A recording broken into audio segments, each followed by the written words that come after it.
Hey, welcome back to Project Beats. My name is Joven. If you're new around here, welcome.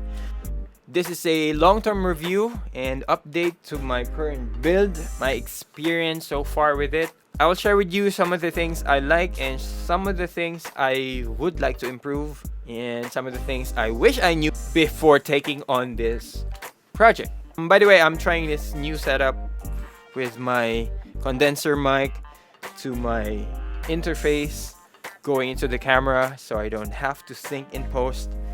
I haven't checked how it sounds, so does it sound good? Let me know. If it sounds great, I will be using this setup from now on.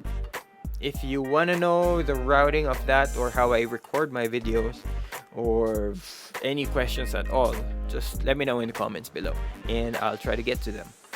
I created some points just for me to remember.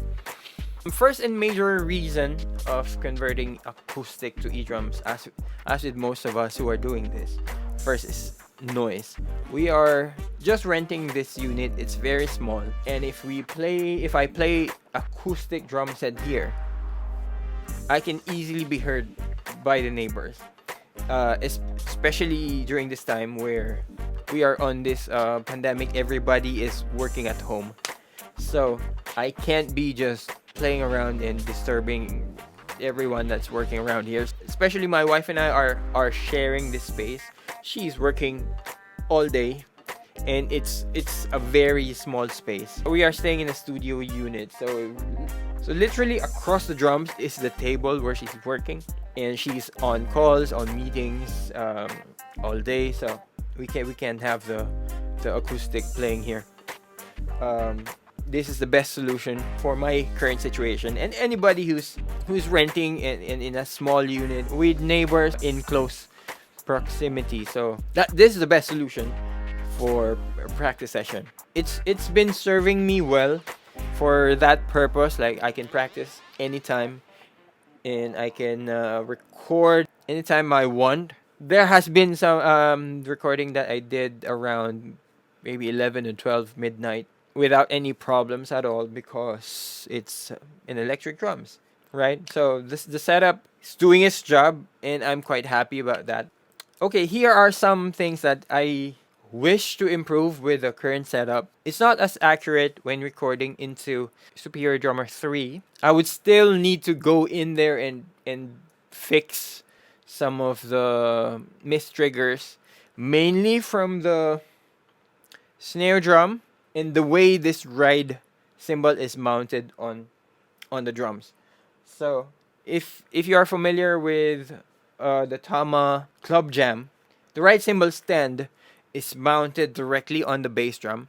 My problem is if I play hard on the ride, or if I do bell, that would actually trigger the bass drum and giving it like small inputs on the recording into Superior Drummer 3, which is not a big deal. If you've seen my first acoustic to E-drum build video, you know that my bass drum trigger is the side mounted one, which is not ideal for bass drum. It works for practice, but for performance use, when you're using it for Superior Drummer 3, is not the most accurate. So if you're thinking of converting to E-drums, make sure you're getting a nice or a good quality bass trigger. Don't get the middle mounted trigger. That would give you the best trigger performance and the best result for performance use. With this setup, I would not be so confident to use it for performance use or recording purposes. I would still prefer to convert it back to acoustic and record that way. My number one choice in recording would be acoustic drums still, of course, but on some occasions or some purpose, the E-drums would have an advantage also. But for main recording purposes, I would still go with the acoustic drum recording, which I am now able to do. I do have some limitations on when I can record, but I'm actually able to record acoustic drums now. I will share with you how on a on a different video, but today is just an update for the E-drum setup. What else? Since it's a DIY build, you would expect it's gonna have some problems and reliability issues. Okay, for the cymbal triggers and the cymbal setup, first, this cymbal setup, while it looks good, it looks like an actual cymbal. Sadly, it's not perfect. I wouldn't actually recommend getting this exact low volume cymbals. This is a B20 low volume cymbal from Tongxiang. They would be great for acoustic low volume practice or performance, but for E-drum conversion, you would be better off getting the cheap low volume ones. Because number one, they are very soft. They bend a lot. They easily look at this. See, see that? They bend easy. I feel that's one of the problems I'm having with this one. The transfer of trigger and information is not as consistent versus the cheaper low volume ones where it's super hard. Then the transfer of information would be out. This is just my theory. I'm not sure if I'm correct, but when I was using my previous cymbal build, I was getting a more reliable signals. So if I'm doing cymbal swells using this into the Superior Drummer 3, I'm not getting a very nice swell. I think maybe that's one problem. And the other thing with this triggers, if you're like me, who hits very hard on the cymbals, there's a high chance that your piezo contact points or your soldering would break.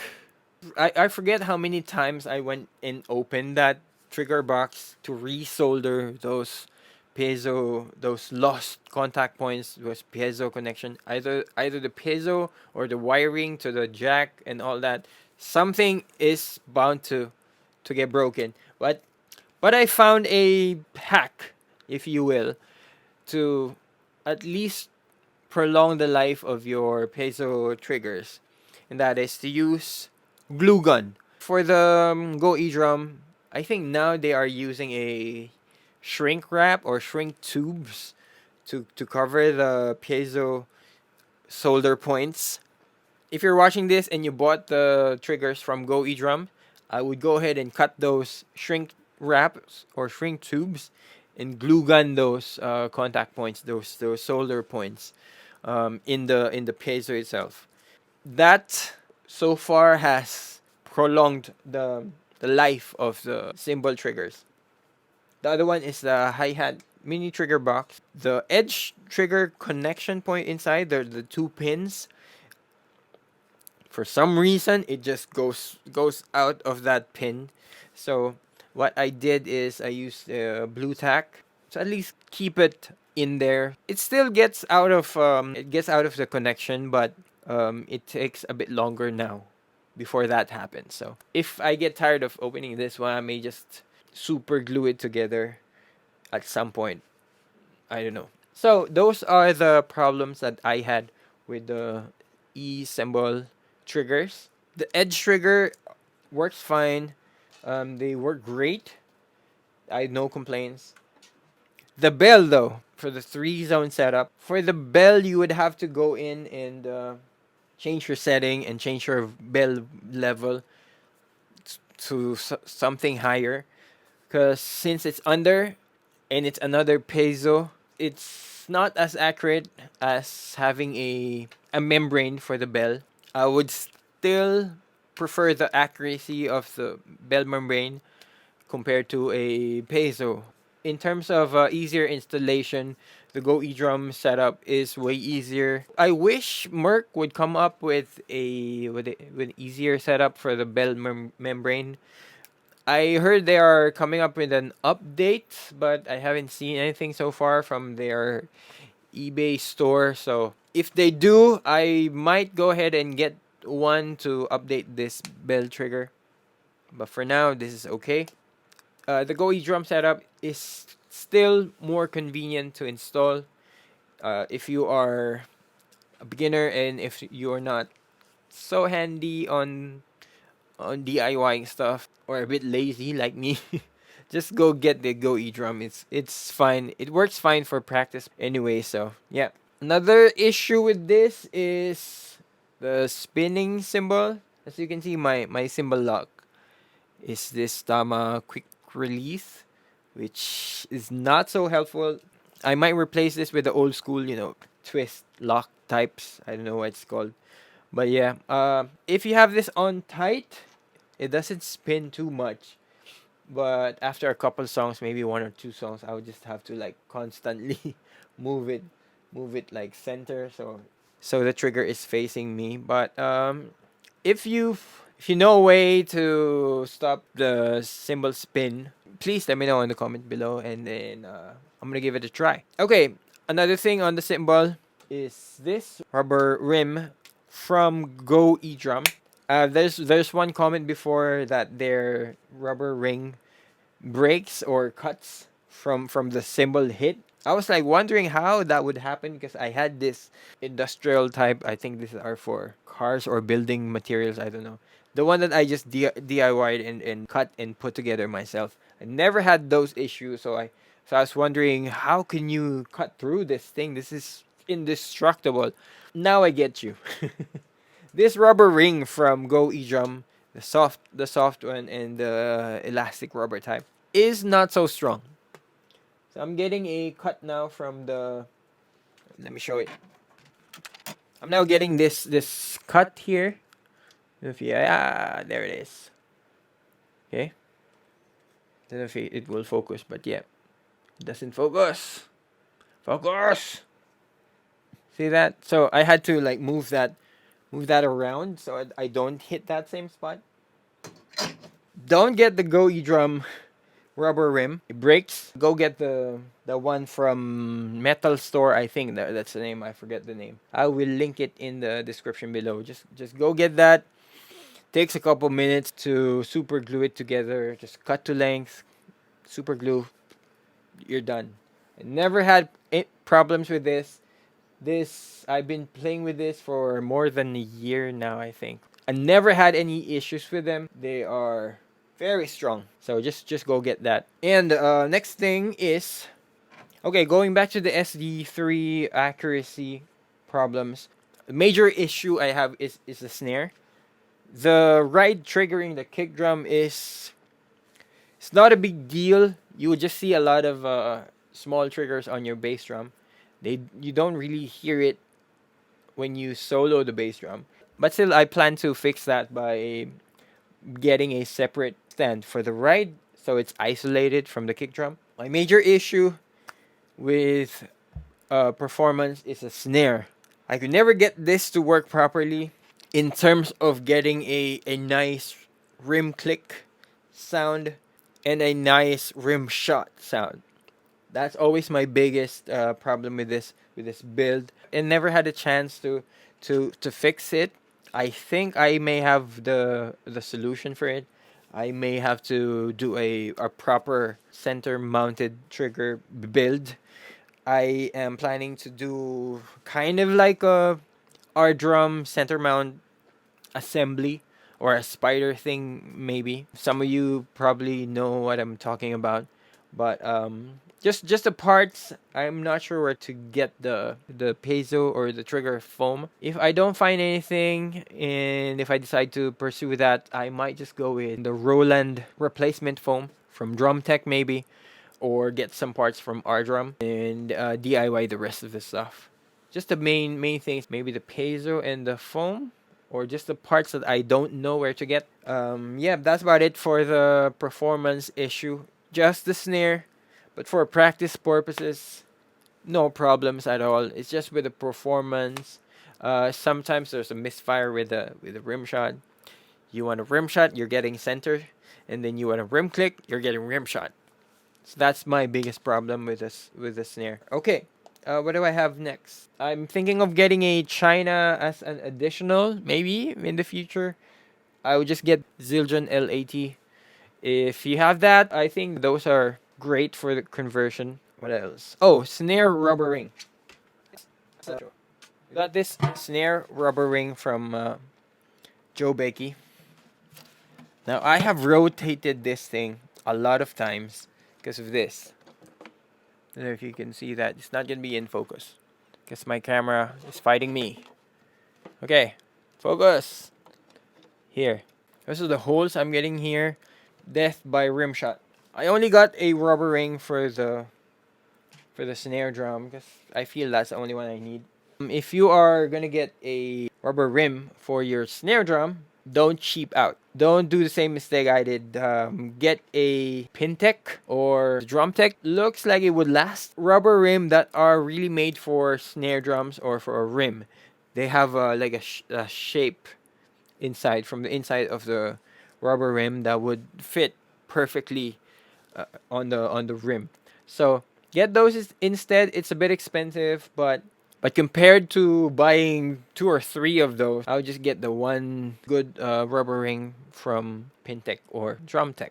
For kick beater, I had a rubber patch for the bass drum. That's from Drumtech. Those are really great. I never had any problems with that.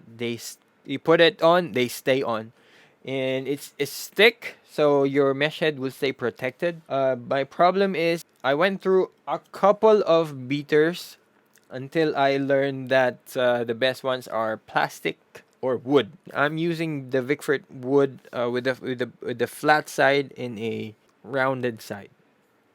So I'm using 2 of those now since I'm trying to learn double pedals. I'm using those now. The wood beater from Gibraltar still went through the Drumtech bass protector. That's the reason why I went with the flat side of the Vickford beater. If you have a chance to get the Gibraltar E-drum beater, the rubber type, I think those may be the best option to prolong the life of your mesh heads for the kick. Roland also sells their plastic beater, but I'm just gonna stick with what I'm using at the moment. Yeah, I'm pretty happy with that. It's not punching through the Drumtech patch anymore. For future projects, I don't know when, since I'm now able to record acoustic drums in here. I'm not sure if I'm really gonna get to that. Some future updates that I'm thinking about doing for this E-drum. One is the snare drum trigger update. Another one, I'm thinking of remaking the Roland style trigger. So I'm thinking of redoing that, but using 3D printed parts. But I am not sure when I can get to that, since budget is always an issue. Those are some of the future projects I'm thinking of for updating my E-drums. What else do we have? And maybe update the floor tom to center mount trigger also. I'm not sure when I could get to that or if I can get to that at all. Okay, question from viewers. Let me see. I saw one question asking about how loud the drums are. I think you are asking about like ambient sound or room sound. Give me a sec. Okay, let's compare the sound with the knee pad. Recording this late at night, so bear with me. And it's midnight. Let me angle it down. See? Okay, I'm gonna be using the same mic here, so you can see or hear the difference. Drum pad noise.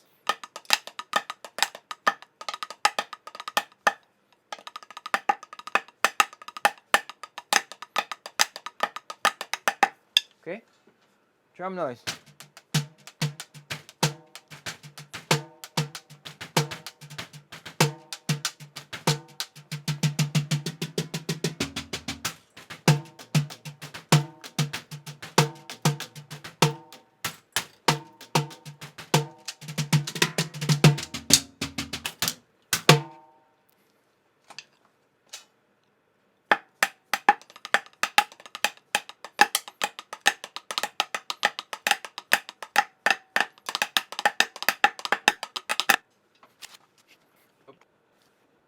Okay. Okay, I'm not sure if it's if the mic captured that properly, but yeah, that's a very quick comparison for you guys. All right, I think that's good. There are a couple of questions from the previous comments. Somebody is asking if the one I use are the E drums I built, um, or is it acoustic cymbals I'm using? For the Love Theory cover, I was using acoustic drums. So there's no hybrid setup. There's no electric thing going on in that video. That was all acoustic drums. Like I said, if I have a chance to record acoustic drums, I would prefer that over the E drums. But this is serving me well for practice sessions, so that I can practice anytime I want, even with everybody working. Low volume aftermarket cymbal, what kind? I think I already answered this from the comments. I'm using Go E Drum cymbal triggers. All the lists will be in the description. Joe Becky drum triggers for the toms and the snare, which I plan to update later on. All the cymbals are Go E Drum. Edge membrane, Go E Drum. Bell trigger, Go E Drum. For those of you who purchase using the eBay links, thank you guys so much for helping this small channel. I'm able to yeah, get some coffee. Those of you who are commenting and then purchasing from the web store and purchasing using my eBay affiliate links, thank you guys so much. Okay, last but not least on the questions, I only got like 2 or 3 questions from my community post. If you don't see the community post, make sure you hit the bell so you get notified if I post anything. I think that's how that works. So yeah, last question is, what settings do you use for your Roland TD17 in your cymbal triggers? The other questions are actually one is from my student, and then one is just from my friend. So this is the actual last question regarding the TD17 or the E drum setup. Cymbal trigger setup, advice on how to get them to play nice. That one, I am not sure how to answer that, but let me film quickly. I'll just use my phone quick. I got dust all over my TD17, so excuse it. I'm just gonna go through quickly on all my cymbal setup on the TD17 just to answer the question. I'm gonna go pad settings. Hit enter. I'm gonna do hi-hat. Okay, hi-hat, I'm using VH10. I change it sometimes. I don't if I'm not happy with the setting. So my basic setup is that. That's what I ended up with. I have sensitivity on 8, threshold 0. I'm not sure how I ended up there. I'm quite hesitant actually to answer that question because I don't know if it's the best setup, and I'm not sure what I'm actually doing on that setup. But I'll share with you anyways. So, those are my setting advanced. On this part, I'm not sure what's going on there, what these things actually do. I just play around with them. This is my rim gain option. Like I said, I'm probably not the best guy to ask with this setup. For crash, I got CY15R. What I would actually recommend is just try on different presets, like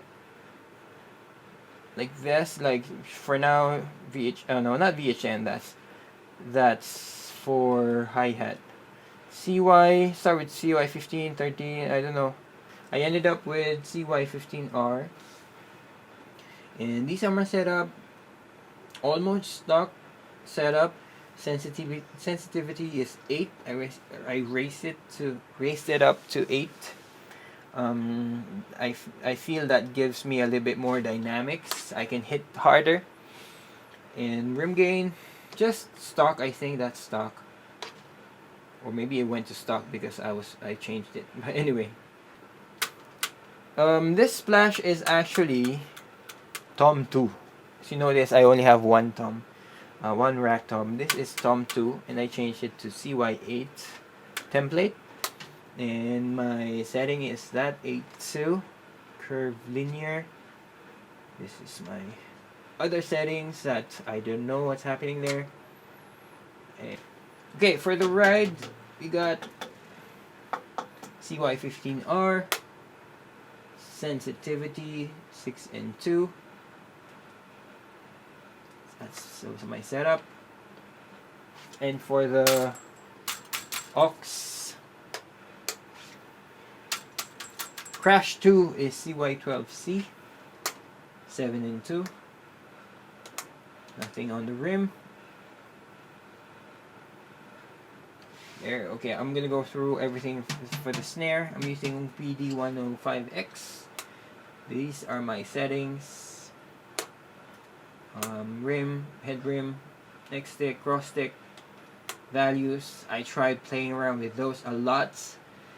Nothing helped me with my issue with the snare, but yeah. For the toms, I'm using PDX8. Those are the settings. Rim gain. You don't really have to change anything there.